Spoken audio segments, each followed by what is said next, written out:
noite, na paz do Senhor Jesus. Esse louvor que vocês terminaram de ouvir foi do nosso culto no sábado passado, lá no Vargem Grande, foi aquela maravilha. Eu passei na terça-feira alguns louvores e hoje eu trouxe esses louvores para o coração de vocês, alegrar vocês, amém? E agora nós já vamos estar ouvindo ainda alguns louvores e já estaremos entrando na nossa meditação. Hoje, o nosso culto vai falar a igreja e o culto, a igreja e as suas relações com outras igrejas, né? A igreja e o seu templo, a igreja e seu pastor. Nesse curso de obreiros e obreiras, nós já estamos na apostila número 5, e aqui vão algumas instruções e um pouco também das experiências, né, que eu completei no mês passado, 50 anos de ministério pastoral, onde tenho e tenho ainda o privilégio de estar servindo o Senhor, né, na obra do nosso Pai. Amados, nós vamos fazer uma oração agora pelo nosso caderno de oração. Eu quero pedir que vocês me ajudem em oração pela Márcia Cristina, minha filha. Ela está em tratamento, algum problema assim que ela fez uma operação e as sequelas da operação estão vindo e ela não conseguiu, está sentindo dores e está precisando muito do socorro de Deus. Nós vamos estar colocando ela nas mãos do Senhor. Também todos os pedidos que estão no nosso caderno, amém, estaremos orando e depois já estaremos voltando. Nós, depois da oração, nós vamos estar fazendo uma homenagem póstuma à nossa querida irmã que passou para o Senhor, não é? É uma homenagem a Regina Mendes. Eu disse na terça-feira de uma cantora evangélica que tinha sido recolhida, mas eu não dei o nome dela, não é? Então as pessoas falaram, o senhor não falou quem foi, não é? Então foi Regina Mendes, não é? E ela já dorme no Senhor. Foi no dia 7/11 que aconteceu o passamento dela, e hoje quero fazer, logo depois da oração, nós estaremos fazendo uma homenagem póstuma a nossa saudosa Regina Mendes. Quero dizer que Regina Mendes foi uma grande companheira da irmã Márcia, nossa também, juntos, né? Lá ainda no período da difusora Duque de Caxias, né? E então com a Regina Mendes e com outros cantores, né? O Luizinho Talito, né? Que era o operador, esse moço que é uma bênção nas mãos de Deus, está sempre nos dando as informações atuais dos cantores, não é? Então, logo depois da oração, nós vamos estar fazendo uma homenagem póstuma a Regina Mendes.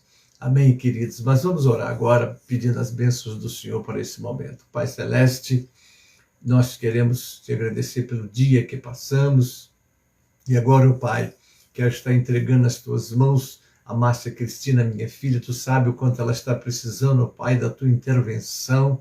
Senhor, tu és poderoso para usar, como de fato usas também a medicina e os médicos para cuidar dos enfermos, ó Senhor.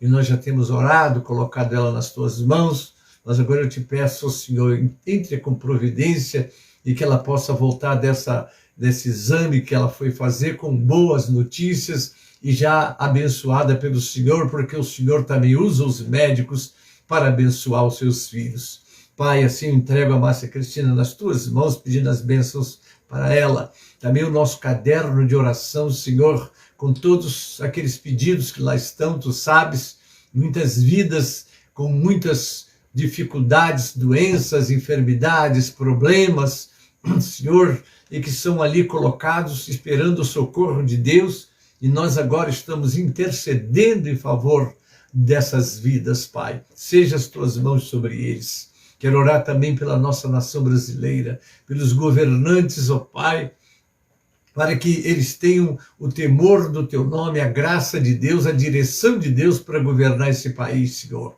Seja as tuas mãos. E sobre a tua igreja, Pai. A tua igreja tem a missão de ser o sal e a luz do mundo. Senhor, ajuda-nos que possamos cumprir, ó Deus, eficazmente essa missão que recebemos do Senhor, Pai. Assim eu quero orar também agora por aqueles que estão assistindo essa live comigo, abençoe cada um. Ó Senhor, e que em tudo eles possam ser abençoados. Também inspira, instrui esse pequeno servo que vai ser, ó Senhor, que vai apresentar esse estudo agora. Te peço essa graça sobre mim também, Pai. Também aqueles que estarão assistindo essa mensagem em outro momento, como amanhã pela manhã, ó Deus, com uma mensagem matutina, eu já estou entregando nas tuas mãos todos eles. Abençoa o nosso ministério, Pai. Assim eu oro, entregando em tuas mãos e agradeço pelo privilégio de te servir o teu povo. Eu oro em nome de Jesus e para a glória do Senhor Jesus. Amém e amém. Agora, com a homenagem póstuma à nossa querida e saudosa cantora Regina Mendes.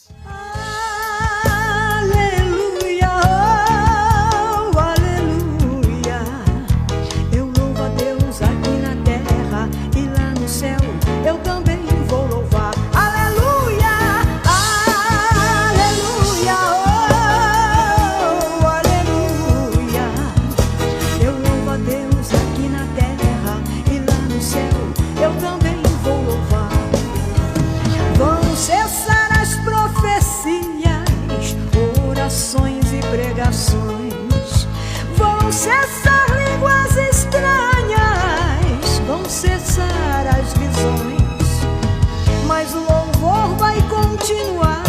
Feliz no céu viverei e junto com os... Regina Mendes, maior cantora unicista do Brasil. Um alô pro pessoal que gosta de você. Alô, Nete Regina, é isso aí.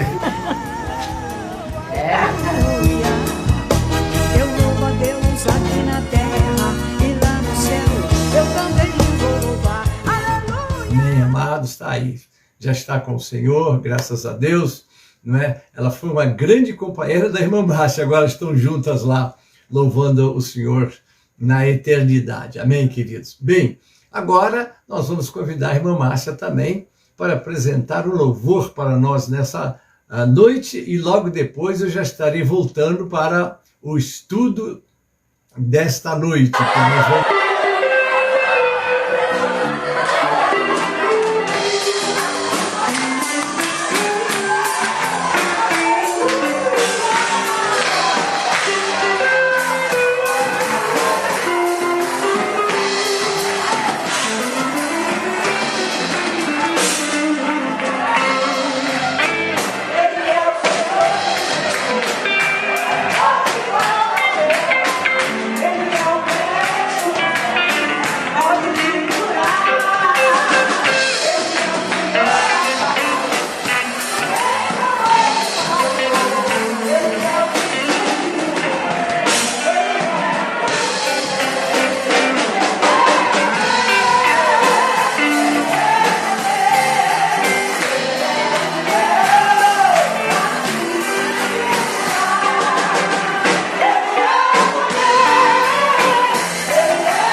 aqui estamos agora para o nosso estudo, amém, queridos? Vamos estar falando hoje, o culto de ensino de hoje, a igreja e o culto. Vamos falar o culto, né? Como deve ser o culto dentro do padrão convencional, obviamente, que quando nós falamos ou damos alguma diretriz para o culto, nós sabemos que o Senhor intervém e vai fazer a vontade dele, que ele é que é o dono da igreja, amém, querido? Mas nós temos que ter, vamos dizer assim, uma liturgia que é comum nos cultos, vamos falar sobre ela. A igreja e a sua relação entre as outras igrejas, né? A igreja, o seu templo, e depois vamos estar falando sobre a igreja e o seu pastor. Amém? Vamos lá. O culto é tão antigo quanto o homem. Vemo-lo no Éden. Caim e Abel nos dão a mostra dos dois tipos de adoradores. Aquele é ritualista, este é prático, não é? Vamos lá. Aquele é hipócrita e este sincero. Aquele é adorador por tradição, este é o de coração. Esses dois tipos ainda existem. Vocês sabem que está lá no capítulo 4 do livro de Gênesis, porque o culto era feito desta maneira, culto com sacrifício. Não era um culto como que nós temos, reunimos o povo e tal. Nós vamos estar mostrando como era o culto e depois como é o culto hoje. Então, nós já demos aqui um exemplo de como era. A respeito do culto formalista, falam muito os profetas. O profeta Isaías, por exemplo, derruba os erros daqueles que cultuavam a Deus só de lábios. Entrar na igreja para assistir o culto, mas não entrar com aquele espírito adorador. Aí nós vamos lembrar do Salmo 100, né? Celebrai com júbilo o Senhor, todos os moradores da terra. Servi o Senhor com alegria. Apresentai-vos a ele com cântico. Então o culto, ele deve ter exatamente essa maneira de se apresentar, não é? Porque antigamente os cultos eram com sacrifício, as pessoas vinham, como eu já falei, como fez Abel. Como é que Abel veio adorar a Deus? Abel veio adorar a Deus, escolheu o melhor do seu rebanho. Quer dizer, ele trouxe para o Senhor o melhor que ele tinha. Já Caim, ao invés de fazer as coisas adorando e de coração, irmãos, porque se é uma coisa que Deus deseja de nós todos, é de coração. Você entrou na casa do Senhor, aí eu vou me lembrar daquilo que está em Eclesiastes: guarda o teu pé quando entrares na casa de Deus. Inclina-te mais ao ouvido do que oferecer sacrifício de tolo, pois não sabe o que fazer mal. Porque, queridos, você entrou na casa de Deus é para adorar. Você trouxe o teu louvor, é muito importante que você ensaie o louvor, prepare e traga o melhor para Deus. Foi o que Abel fez, trouxe o melhor do rebanho. Mas Caim não, Caim fez assim alguma coisa quase como uma obrigação e deixou para lá sem haver assim fé. Porque lá no texto de Hebreus diz, pela fé, Abel ofereceu maior sacrifício do que Caim, não é? Então é preciso que haja fé na adoração. Eu estou adorando ao Senhor dos céus e da terra. Amém? Então deixa eu voltar. A respeito do culto formalista, falam os profetas, não é? Vamos começar agora analisando, não é, aquele encontro de Jesus com a mulher samaritana. A mulher samaritana perguntou a Jesus onde era o lugar em que se devia adorar a Deus. Muitos estão presos a lugares, a marcas e a tradição. É o Deus do culto, pois... Amém. É o Deus do culto, ele habita no meio dos louvores. O culto pode ser prestado no fundo dos mares, nas altas montanhas, nas maiores alturas, nos aviões, nos foguetes da lua, etc.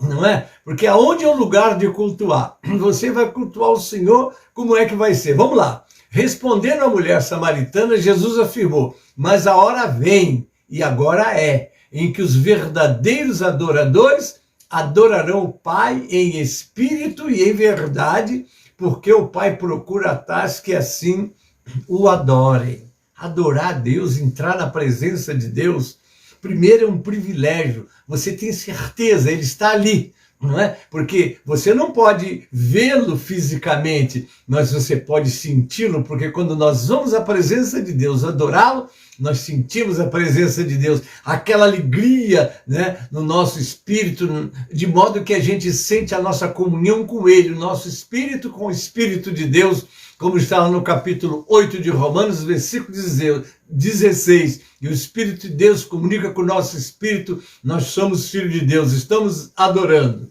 Agora, as principais partes do culto. Vamos lá, agora nós vamos falar da liturgia, como em geral fazemos um culto. Existem algumas práticas comuns nos cultos evangélicos e que o tornam totalmente espirituais, se forem realizadas da maneira correta.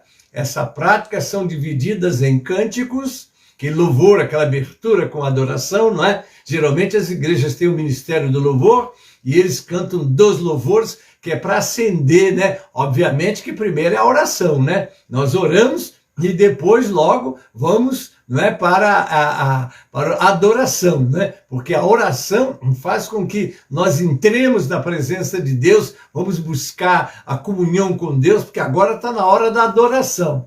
Essa prática, então, são divididas. Primeiro, a oração, buscar o Senhor. Depois, não é, os cânticos, como dissemos, o ministério do louvor entra. Depois, as oportunidades, as leituras devocionais.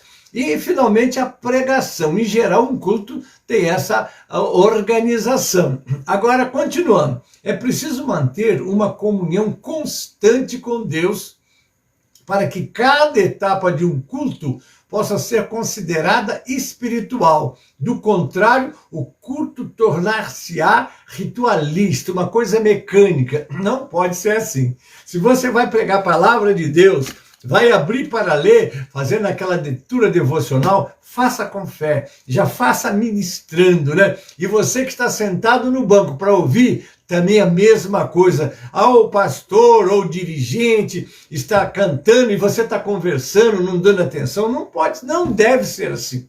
Não é? Essa história de que uma irmã pega uma criança, fica brincando e a outra fica olhando, totalmente desligada do que está acontecendo. Não é dessa maneira o culto.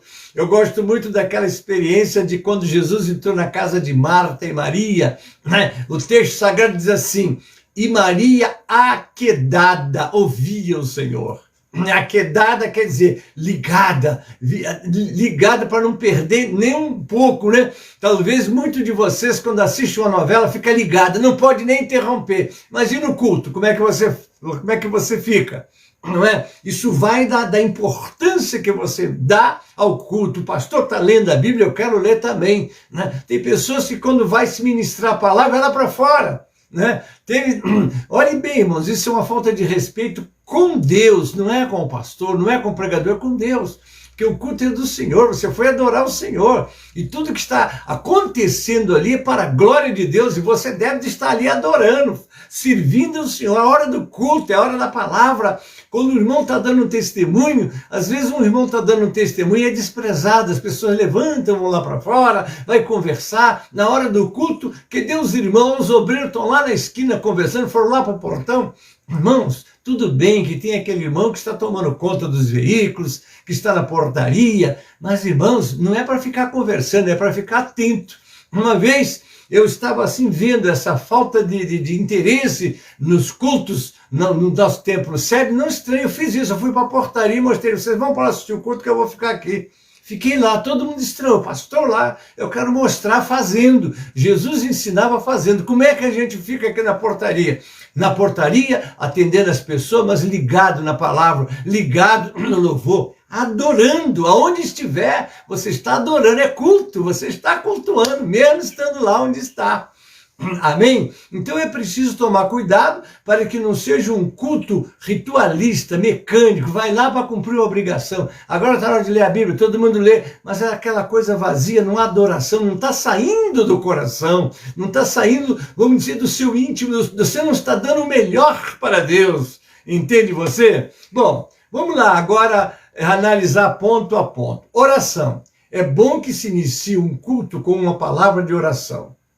Isso fará com que todas as pessoas presentes aprendam a pedir a presença de Deus para que o culto funcione de forma espiritual. Vamos começar orando.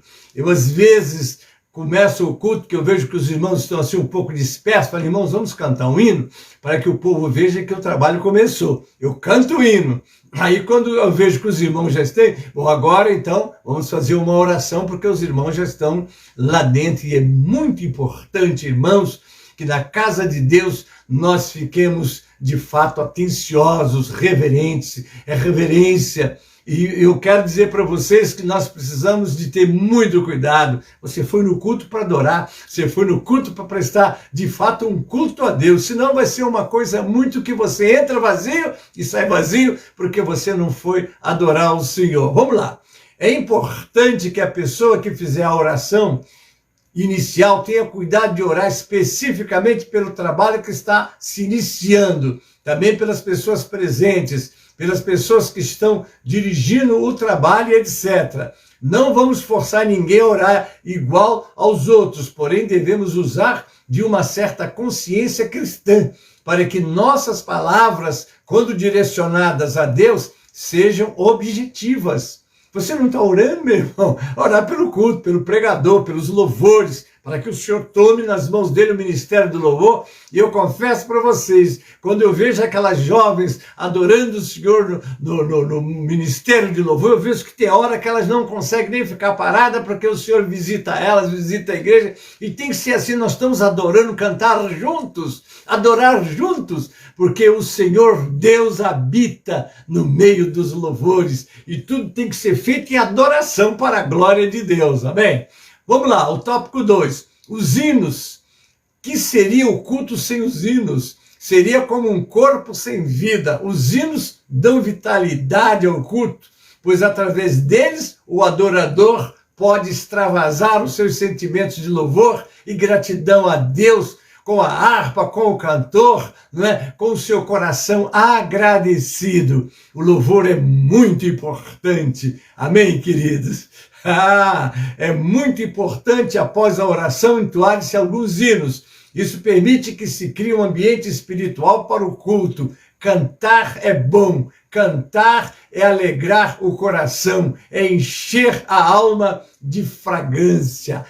Que momento gostoso quando nós estamos ali adorando, louvando ao Senhor. Amém? Vamos lá. Depois, vamos agora fazer uma leitura bíblica, né? Tá lá, a leitura da Bíblia. A leitura da Bíblia deve ocupar um lugar de destaque num culto público. Os crentes devem estar com suas Bíblias para poderem acompanhar a leitura do texto escolhido. Qual é o texto, pastor? Qual é o texto, dirigente? Eu quero pegar minha Bíblia já e acompanhar a leitura. Amém? Eu não trouxe minha Bíblia. Temos dito que o crente vai à igreja sem a Bíblia é como um soldado que entra na guerra sem a sua arma. Como é que você está indo para a casa de Deus e não levou sua Bíblia, seu inário? Vamos lá. Se bem que hoje nós temos o telão, né? Quase que inário não se leva mais, porque na hora de cantar, a pessoa que está lá no computador, ela já coloca as letras do hino exatamente para facilitar, com letras bem legíveis de onde estamos. Então tudo isso facilita, né? Mas a Bíblia não deve ficar em casa, né? Vamos para o 4 ponto. Oportunidades. É sempre bom o culto reservar um período para que as pessoas presentes demonstrem às outras pessoas que Deus fez em suas vidas. O que é o testemunho? Testemunho é você chegar e dizer o que Deus fez na sua vida. Porque aquilo que Deus fez na sua vida é um testemunho que vai alegrar o coração daqueles que estão presentes. Ultimamente, me parece que os crentes estão falando pouco, né? Pastor Gênesis, por exemplo, aí uma prática que eu coloquei na igreja, nós temos que uma igreja composta de união feminina, mocidade, crianças e varões, não é? Então o que eu faço agora? Eu abro o culto com as oportunidades para esses grupos. Vem primeiro o Ministério do Louvor, que vai fazer aquele aquecimento espiritual. Logo depois, nós vamos convidar a mocidade para vir trazer a sua participação. Depois vem as crianças e traz a sua participação. A união feminina traz, uma vez ou outra, os varões também trazem. Mas o ideal é esse, é que todos participem. Agora, o testemunho é você chegar e dizer, pastor, eu quero dar um testemunho que o Senhor Deus fez uma intervenção na minha vida. Isso é muito importante na igreja. Amém, queridos? Agora vamos passar para o que Paulo chamou de ordem no culto. Está lá em 1 Coríntios 14, 26 a 33. Ele diz assim: que fareis, pois, irmãos, quando vos ajuntares? Cada um de vós tem salmo, tem doutrina, tem revelação, tem língua, tem interpretação. Faça-se tudo para a edificação. Amém, queridos? Ninguém pode ter outro pensamento a não ser: eu estou aqui para ser um instrumento nas mãos de Deus para a edificação da igreja. Aí continua, aí é doutrinação também, hein? Olha só. E se alguém, faça-se tudo para a edificação. E se alguém falar em línguas desconhecidas, faça-se isso por 2, ou quanto muito 3, e por sua vez, e haja intérprete. Porque imagina um culto onde está todo mundo falando língua estranha e ninguém entende nada. Não, aí não vai edificar. Né? Mas se não houver intérprete, aí vem o texto: esteja calado na igreja e fale consigo mesmo e com Deus. E falem 2 ou 3 profetas e os outros julguem. Mas se a outro que estiver sentado for revelado alguma coisa, cale-se o primeiro. Porque todos podeis profetizar, uns depois dos outros, para que todos aprendam e todos sejam consolados. E os espíritos, aqui é espírito com letra minúscula, quer dizer, é próprio espírito da pessoa, dos profetas, estão sujeitos aos profetas. Porque Deus não é Deus de confusão, senão de paz, como em todas as igrejas dos santos. Então, o que acontece? Aqui são instruções, irmãos. Ora, o Espírito, se o profeta recebeu uma mensagem, ele não precisa levantar em alta voz e estar falando se ele recebeu uma mensagem para o pastor Gênesis. O pastor Gênesis está lá no púlpito, chega e diz: o Senhor mandou lhe entregar essa palavra. Entrega.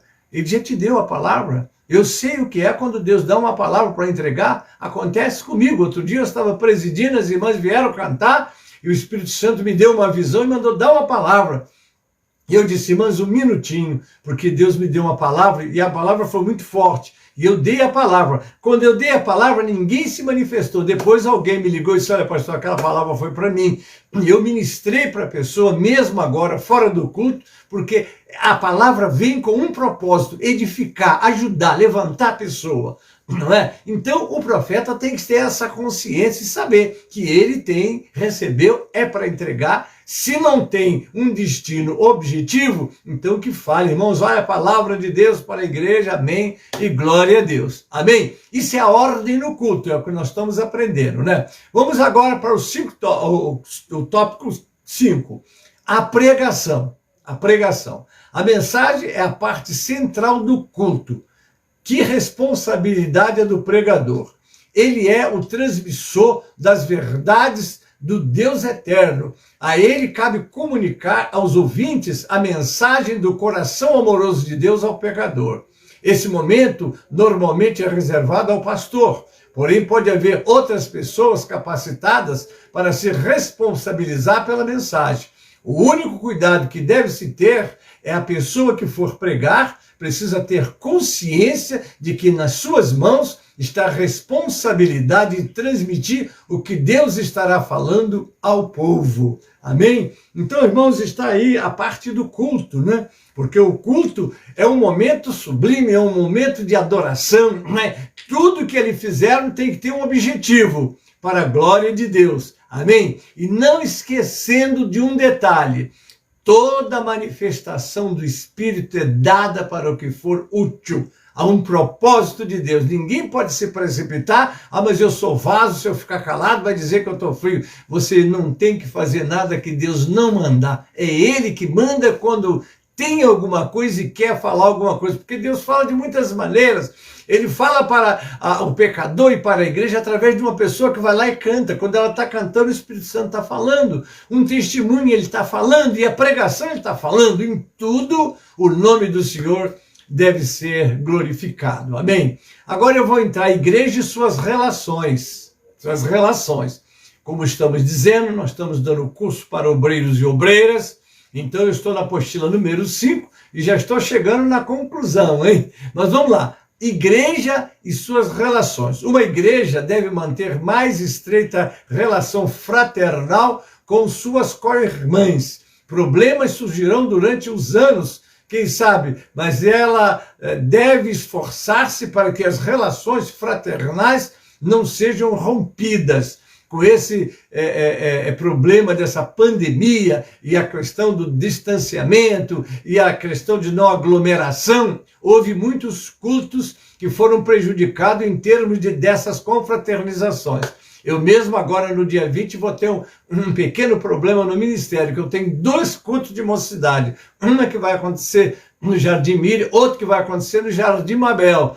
Então o que acontece? Então nós já sabemos que faltou assim o que? Agenda. Nós não fizemos agenda este ano, vamos fazer para o próximo ano, não é? E que a agenda impedia que uma igreja do Ministério de São Miguel marcasse no mesmo dia, né, 2 trabalhos para o mesmo dia. Então se fazia assim o escalonamento. Dessa vez não teve, nós vamos ter que nos suportar, não é? Mas não havendo isso, é bom que haja tudo bem organizado para que haja edificação. A coisa mais gostosa, né?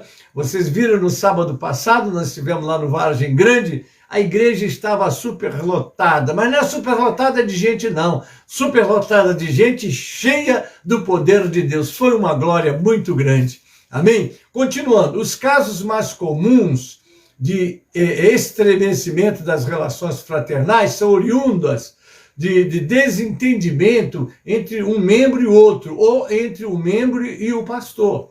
Às vezes o desentendimento é mais por causa de questões administrativas. Quando não podem entender-se, surge impasse. Para solucionar o problema, algumas igrejas têm usado os seguintes expedientes. Vamos lá.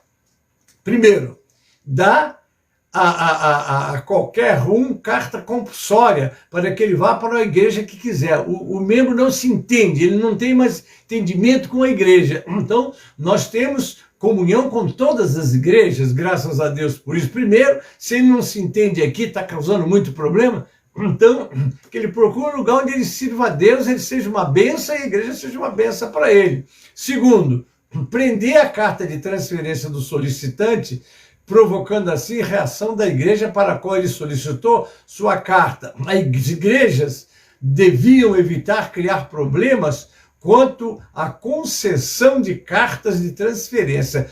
Isso não deve haver. Ora, irmãos, quando alguém chega para eu estou indo para a Assembleia de Deus, mas irmão, não é a obra, mas é a igreja de Deus. Amém, meu irmão? Glória a Deus. Se você está sentindo essa chamada, como alguém chega, eu estou vindo da Assembleia de Deus. Amém, meu irmão. Mas o que houve? A gente procura saber para evitar o quê? Que a pessoa saia enferma. Não é a pessoa cometer um pecado aqui, me abençoa aqui que eu vou para outra igreja. Espera aí, meu irmão, vamos consertar isso aí primeiro. Como é que eu vou te abençoar ou te dar uma carta de transferência se você não se conserta aqui? Faz o seu conserto, passe pela disciplina, volte. Agora sim, quer ir para onde? Amém, vai. Mas vai sarado, não vai problemático, não vai doente. Então, mas jamais uma igreja deve impedir que o seu membro, a não ser que tenha esse problema de ter caído e não quer, e ficou com vergonha, não quer se levantar, absolutamente.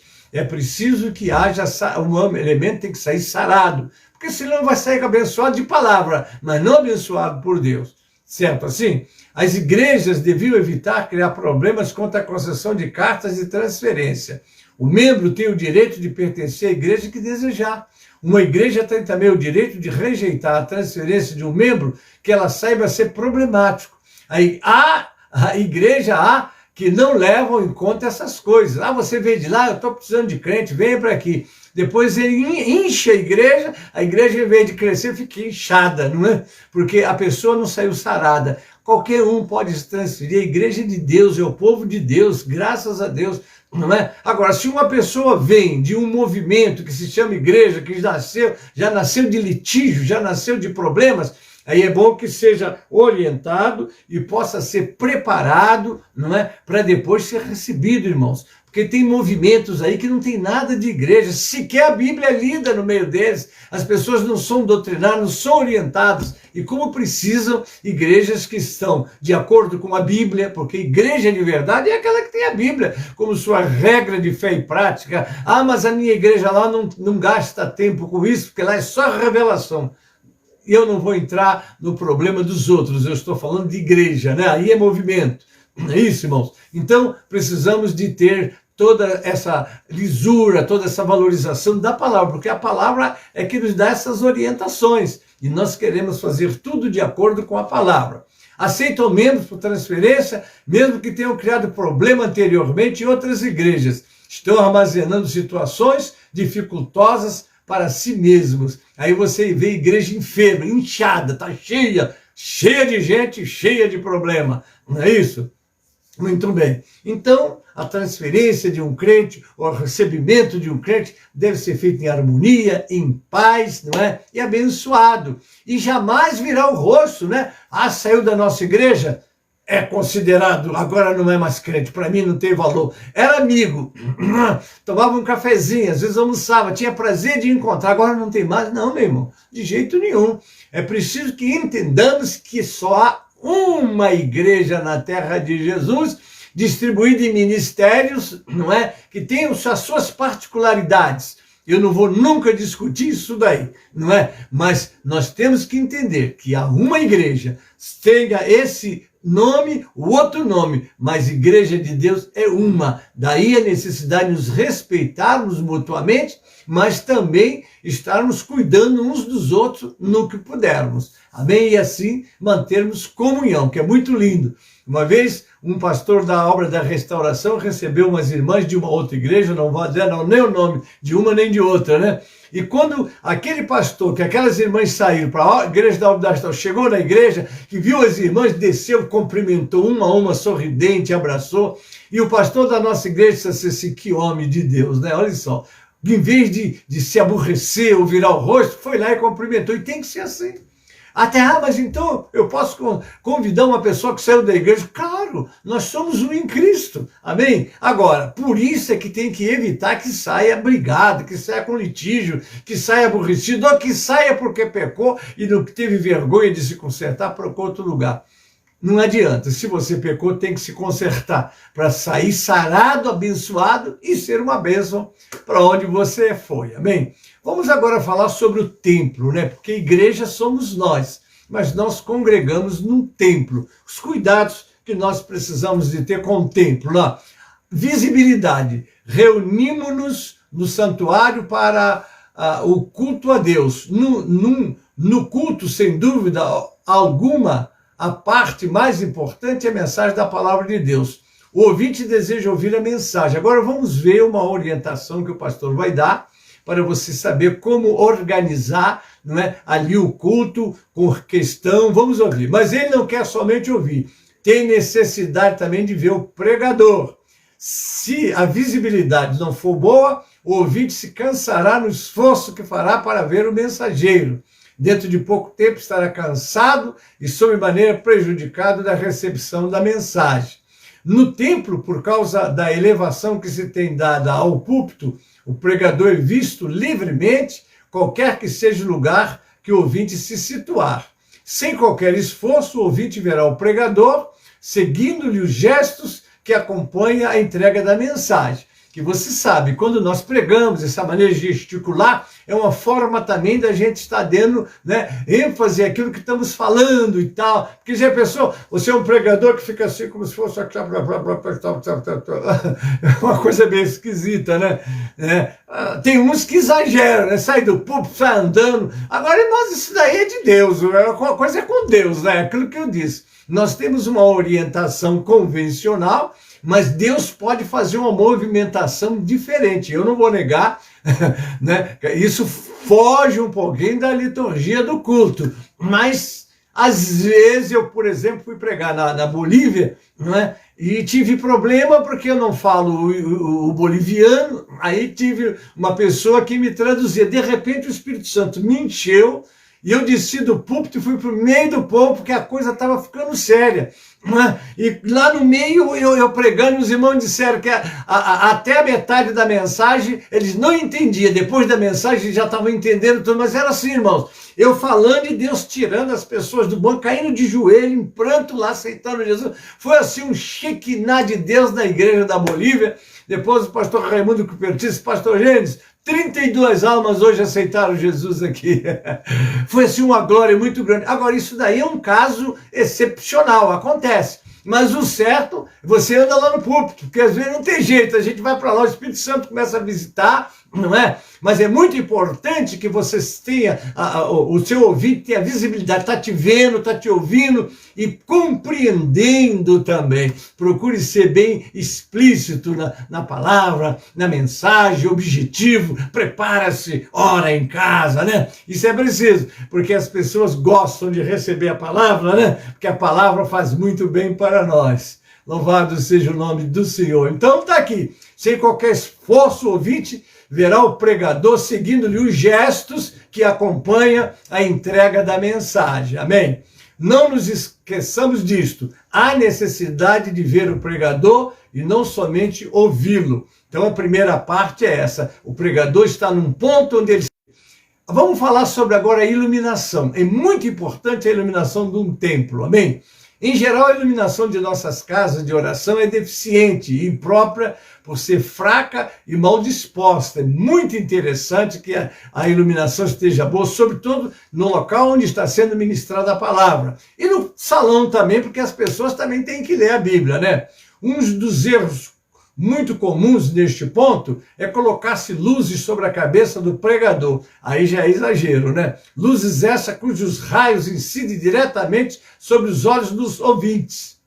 Olha, irmãos, muito cuidado. Cuidado que a casa de Deus não é discoteca, né? Muito cuidado. Lâmpadas piscando, nada disso. Iluminação, ali é lugar de adoração, ali é lugar de tudo louvar a Deus. Agora, a iluminação é importante. Eu, por exemplo, trabalhei com iluminação, né? Quando nós íamos projetar uma iluminação de um ambiente, uma iluminação era para o comércio, outra é para o escritório. Imagine uma iluminação para um centro cirúrgico. E nós fazíamos iluminação de todos os tipos e tínhamos um técnico, né? Enfim, nós juntos planejávamos cor de parede, tudo isso daí influencia. Mas a iluminação deve ser de modo que a gente veja o pregador e ele tenha facilidade de ler sem nenhum exagero. Amém? Assim, mesmo que estes queiram prestar atenção ao mensageiro, dentro de pouco tempo estarão cansados, né? Vamos terceira, ventilação, né? Ventilação. Numa cidade de clima quente, a ventilação devida do santuário é problema que deve ser solucionado se quisermos prestar um culto racional ao nosso Deus. A pior coisa que tem é o calor excedente, as pessoas, né? Há muita necessidade, de acordo com o local, né? Um ventilador. E ventilador, pastor Gente está aqui, são 50 anos de ministério e eu sei o que é. Um não gosta de ventilador, vai lá, desliga, o outro quer ir ligar. Como resolver esse problema de agradar o que gosta e o que não gosta? Então tem que haver aquele equilíbrio, né? Ver, olhar os irmãos, como é que está a ventilação, irmãos? Organiza isso, porque depois que o culto começa, é bom que essas coisas não estejam atrapalhando o culto, amém? Não é possível concentrar a mente no trabalho quando o corpo sofre os efeitos do calor. O mal que os abanadores trazem à reverência do culto é prejuízo que somente os pastores sabem avaliar com precisão. É bom que se tenha a preocupação de manter a igreja bem ventilada para que as pessoas consigam permanecer tranquilas dentro do templo. 4 é acústica. A acústica é aquele som bem entendido, né? E o ambiente que vai produzir isso. Então, a tudo isso é preciso que a gente tenha cuidado. Obviamente que isso daí nós precisamos de profissionais que tenham noção de o que é melhor para manter. É igual ao microfone. Para que você usa o microfone? O microfone é para amplificar a sua voz. Mas às vezes você está num ambiente que você nem precisa de microfone. Então, para que o microfone? Para agredir os ouvidos, né? Os tímpanos, não é? Dizem que a nossa capacidade em decibéis é muito pequena e o que for já começa a agredir. Então, é preciso tudo isso, ter profissionais, pessoas que entendem, para que nos ajude a que tudo seja bem colocado e bem feito ali, para que a adoração ao Senhor seja em espírito e em verdade. Aqui chegamos ao ponto mais importante do nosso estudo. Já dissemos que a parte mais importante do culto é a mensagem da palavra de Deus. As pessoas adentram o santuário para prestar o culto a Deus e no culto estão interessadas na recepção do recado santo, né? Recepção do recado santo. Mas como ouvirão se o barulho não lhes dá essa permissão? É importante que as pessoas que ficarem com a responsabilidade de organizar a parte sonora da igreja realmente entendam do assunto que eu falo. Precisa de um profissional. Bom, amém, queridos? Então, nós agora estamos encerrando. Amém. Louvado é o Senhor. E agora eu quero te convidar, né? Hoje ainda, a 15 para meia-noite, à meia-noite e 30, nós temos audiência com Deus. Não perca. Amém. Louvado seja o Senhor. Quero entregar você nas mãos do Senhor para essa noite. Agora eu quero dar um anúncio a todos os membros do Ministério da Igreja em São Miguel Paulista. Domingo, às 9 horas da manhã, nós começamos a nossa assembleia para a eleição de toda a liderança do ministério. Amém? Vocês, todas as congregações, vão ter uma representação lá na nossa sede. Lá ali, quem quiser tomar o café, chega até umas 8h30, porque 9 horas eu vou fechar a cozinha e nós vamos reunir para ter nosso trabalho até, pelo menos, espero que até o meio-dia eu já tenha resolvido todas as eleições. E meio-dia, eu estou convidando vocês, nós vamos almoçar e depois vocês irão para ter os seus cultos normais à noite. Eu quero lembrar a sede que não teremos a nossa escola bíblica, teremos só o culto às 18 horas, que será o culto de missões. Não esqueça, nós estaremos juntos adorando o Senhor no nosso culto de missões. Mas repito, todo o ministério da igreja em São Miguel Paulista, não esqueça, exatamente às 8h30 nós estaremos tomando café, às 9 horas nós estaremos iniciando a nossa assembleia, o pastor estará prestando conta dos seus trabalhos, porque é eleição, né? Então nós daremos uma contagem, mostrar a vocês como é que nós estamos no campo fiscal, nas filiais oficializadas, nós vamos estar dando um relatório completo a vocês, né? A nossa situação fiscal como está, né? Eu fui ao contador, ele fez um levantamento de tudo como está a nossa situação das igrejas, e já estou com essa documentação em mãos para estar prestando esse relatório. Faremos isso exatamente na nossa reunião, que vai acontecer domingo, não esqueça, dia 14, né? Domingo, exatamente às 8h30 o café e às 9 horas a nossa reunião. Amém, queridos? Não esqueça. Agora, sábado, né? Sábado nós temos a nossa mesa redonda, né, que fugindo dos trabalhos que eu anunciei, que nós temos trabalho 6 horas da manhã com o pastor Wesley, a primeira hora. Meio-dia, nós temos o clamor do meio-dia. No sábado, nós vamos ter às 16 horas, vai ser um trabalho lindo. Olha, domingo é o dia de missões, e nós vamos estar falando nesse trabalho sobre missões. E eu quero convidar vocês, a família, que é o exemplo de missões nesta obra, nossa irmã Vilma com suas filhas, vamos estar ali falando o que é missões, o que é fazer missões, o que é família missões. E o nosso querido pastor Marcelo José Calheiro estará mediando, mas elas vão estar trazendo para nós. E olha, vocês vão ouvir sobre missões de quem vive missões, vamos dizer, desde essa obra começar. Vilma e o saudoso Frauches, eles fizeram, quantos trabalhos essas pessoas fizeram. Então, sábado, 16 horas, você gosta de missões? Não perca, amém? Então, eu acabei de falar tudo para vocês, e agora eu vou orar, encerrando, não é? E com vocês estarei domingo ai meu Deus, isso mesmo, domingo às 9 horas nós temos a nossa escola. Mas e a reunião? O pastor Gene grava a escola, mas a escola não vai faltar para aqueles que acompanham a escola bíblica, não. Eu estarei na reunião, mas a escola estará acontecendo aqui como sempre, amém? Deus abençoe a todos, eu desejo a todos um excelente final de semana. Eu vou orar para encerrar, não é? E agora estou com vocês só no domingo, às 9 horas, na escola e no nosso ministério, na nossa assembleia que já anunciamos. Deus os abençoe. Amém, Pai Celeste? Obrigado pelo privilégio de estar com o teu povo. Todos que estão me ouvindo agora, abençoa grandemente. Aqueles que vão me ouvir, ó Deus, como mensagem matutina amanhã, também sejam abençoados. Prepara-nos para, ó Senhor, sábado, na sexta-feira. Prepara-nos para o domingo, com todas essas programações, que as tuas mãos estejam sobre nós, nos dirigindo e nos abençoando. Eu oro assim, com ação de graças, em nome de Jesus, e para a glória do Senhor Jesus. Amém e amém. A graça do Senhor Jesus e o amor de Deus, o nosso Pai, a comunhão e as consolações do Espírito Santo seja convosco e com todo o povo de Deus. Amém e amém.